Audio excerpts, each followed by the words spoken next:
Urban life often feels like a whirlwind of constant motion and competition. Have you ever wondered why achieving true unity in such a fast paced environment seems so elusive? Today, my dear friend, I promise we'll explore a path to genuine togetherness, one that overcomes barriers often encountered in city life. Throughout our talk, I will share practical, real life ways to practice unity and community in your everyday urban life, helping you and I see the immediate relevance of these teachings. Welcome back to Rest for the Restless, where faith engages with real life and scripture is lived out in the city. I am Pastor Andrew Mpita, and today we'll begin lesson number 4, Unity through Humility. Here is why Paul's words still resonate with us today. Let me begin by reading our memory text, because Paul doesn't whisper this, he pleads it. He says, "Fulfill my joy by being like-minded, having the same love, being of one accord, of one mind." Philippians chapter 2, verse 2. Unity often appears appealing in theory, but challenges arise when individuals are involved. Paul recognizes this dynamic, which is why he addresses the mind before church structure. This lesson does not advocate for uniformity of thought, but rather encourages learning to adopt the mindset of Christ. Some of you may have experienced hurt within the church, leading to disillusionment. This lesson is especially relevant for you and I. As we explore this topic, I want to acknowledge your experiences and provide pathways towards healing and, most importantly, understanding. We are about to delve into how unity can break down as Paul addresses a community of believers experiencing internal division. Let's look at Philippians chapter 2, verse 1 to 3, and see how these lessons apply to us today. Paul begins with pastoral assessment, identifying issues within the Philippian church. The primary concerns are selfish ambition and conceit. The Greek term erythia refers to healthy motivation, but to self-promotion at others' expense. Well, in modern language, I'm here for Jesus, but I also need my name on the flyer. You see, Paul asserts that such attitudes cause internal division within the church. Notably, he addresses these concerns to believers, emphasizing that these are issues within the faith community. To clarify, churches don't usually split over theology first. They split over tone, ego, and unresolved offense. Such situations are common. But a ministry meeting may begin with prayer but end in tension when individuals feel maybe unheard. Often departures from the church are not due to theological disagreements, but rather interpersonal conflicts. Let that sink in for a moment. The fragility of unity becomes evident when church business meetings are more contentious than worship service. Members may display spiritual favor during worship, yet engage in conflict during administrative discussions on Tuesday, maybe. You see, Paul's remedy is radical. Let nothing be done through selfish ambition or conceit. That word conceit literally means empty glory, inflated self-worth with no substance. Ellen White echoes Paul's concern. She says this: "The strength of God's people lies in their union with Him through His only begotten Son and their union with one another." Testimonies for the Church, Volume 8, page 240. Unity is essential. It serves as the spiritual foundation for our communities. Now, let's test Paul's remedy together in this week's lesson. In loneliness of mind, let each esteem others better than himself. The phrase loneliness of mind is derived from the Greek tapionophrosi, which denotes a humble mindset characterized by prioritizing others rather than diminished self-worth. Let me clarify. Humility is not thinking less of yourself. Humility is thinking of yourself less often. This is where unity is either healed or destroyed. In everyday interactions, listening instead of interrupting, seeking understanding instead of winning arguments.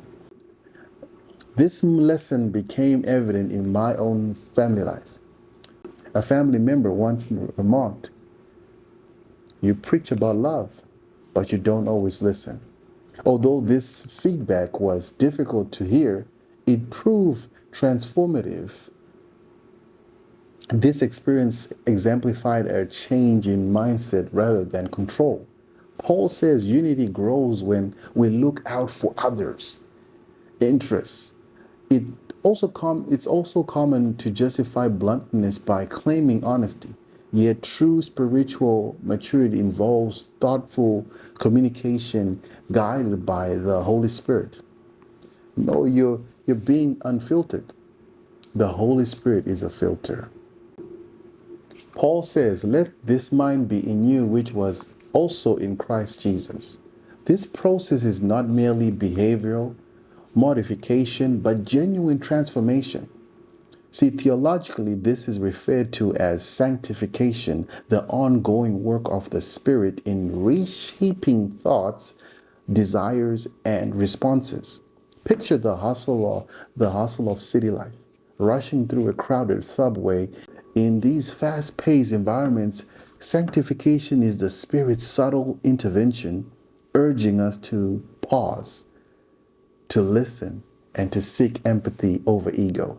It's about transforming the mundane rhythms of urban life into moments of spiritual renewal.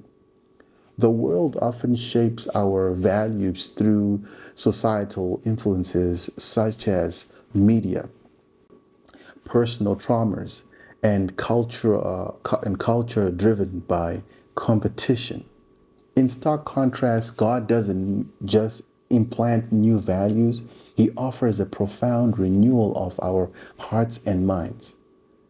The heart is deceitful above all things, Jeremiah 17, verse 9 says. Translation: without external guidance, individuals often misinterpret their own spiritual condition. According to the provided source, the Word of God acts as a corrective force that guides us forward or toward holiness, leading to profound transformation within. When we react strongly to people online whom we have never met, these emotional responses may indicate hidden influences at work in our hearts rather than true conviction. Paul advises us to meditate on what is true, noble, and pure in Philippians chapter 4, verse 8. He emphasizes that the content of our thoughts shapes our soul because what fills the mind truly shapes the soul. Reducing screen time and increasing engagement with Scripture can foster somehow spiritual growth. Holiness is not achieved through passive consumption of digital content. Well, I believe let us make this even clearer. Jesus, though equal with God, did not insist on retaining his status. He chose self-emptying, imply a loss of divinity, but rather the real relinquishing of privilege. While Lucifer grasped for power, Jesus resisted.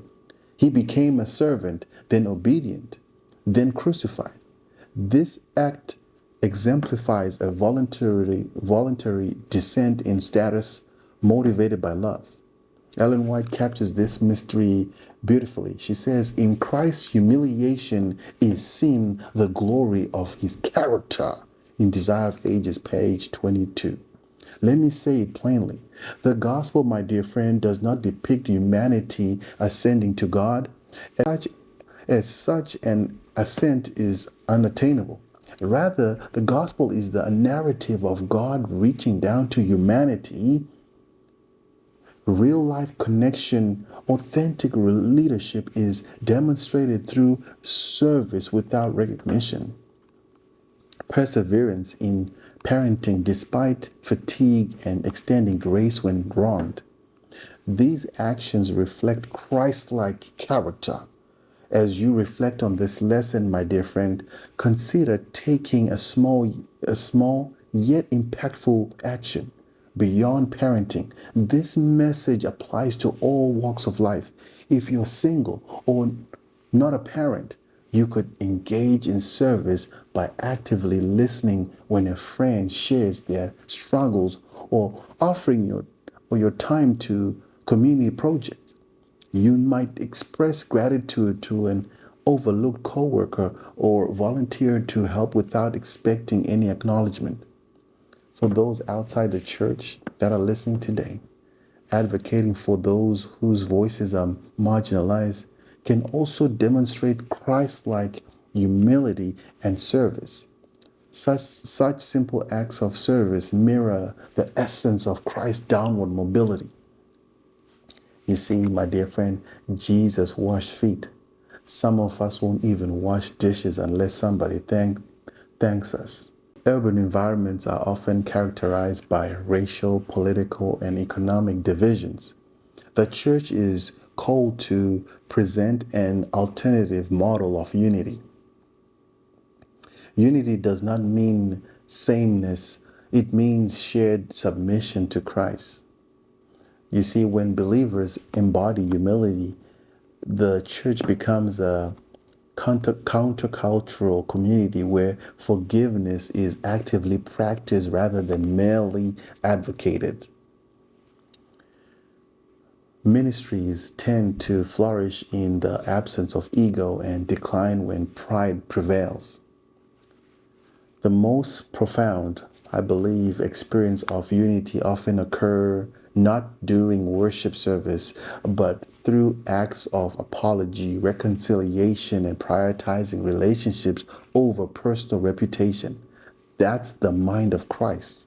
So as we conclude our lesson today, unity is not built by force.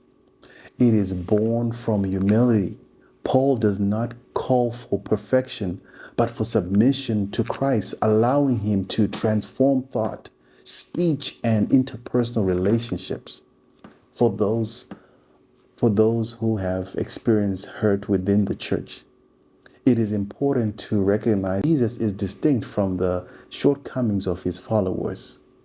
For individuals who have distanced themselves from faith, it remains true that Christ's redemptive act was undertaken for all.